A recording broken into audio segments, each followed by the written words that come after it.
I now recognize Ms. Dingell from Michigan for 5 minutes of questions. Thank you, Mr. Chairman. In 2018, EcoHealth submitted a grant application titled Project Diffuse to DARPA. And although DARPA ultimately rejected the application, it proposed experiments to introduce furin cleavage sites into coronaviruses that has, as we all know, since met controversy. For context, furin cleavage sites are an attribute found in some viruses, including SARS, CoV-2, that can help make these viruses more infectious. Dr. Daszak, did Project Diffuse propose the Wuhan Institute of Virology perform the furin cleavage site experiments? No.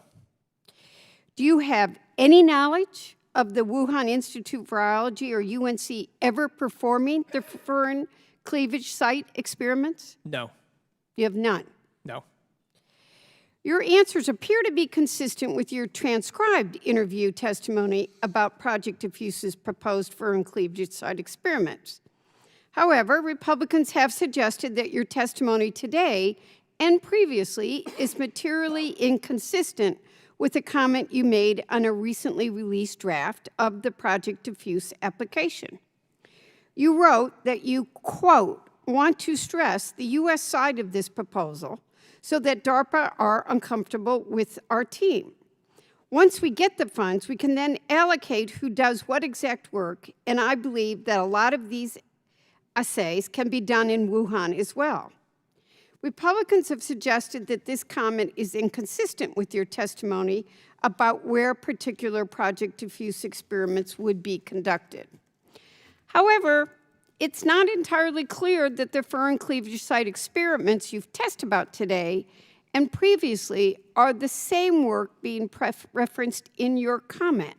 And I would like to note that the final Project Diffuse proposal does in fact reference certain lab work to be conducted in Wuhan.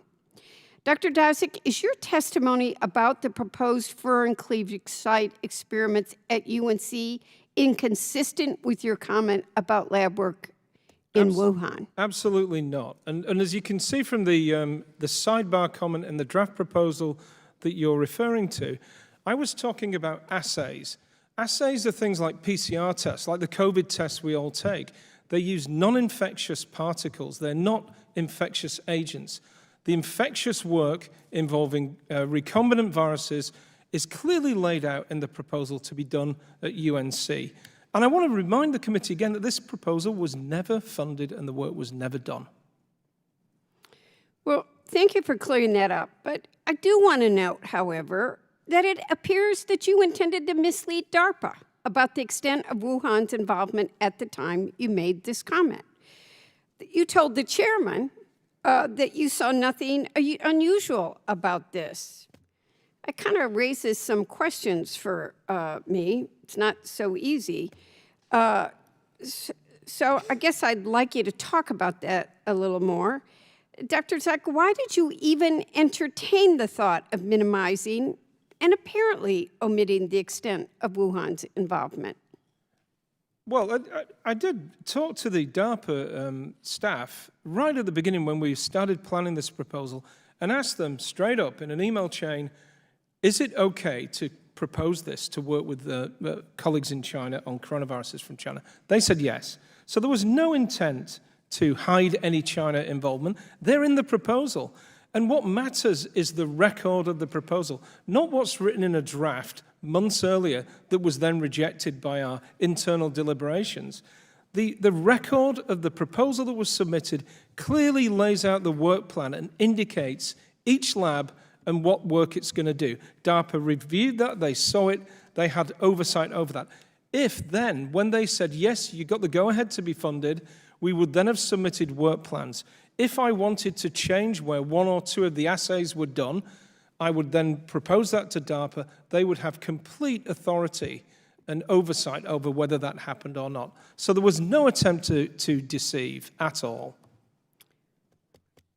There are appearance issues here. So that's why I want to say my Democratic colleagues and I want to emphasize the importance of transparency.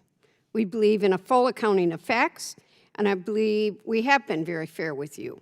We won't accuse you of creating COVID-19 because that's simply not what we can do with the available evidence. It doesn't demonstrate it.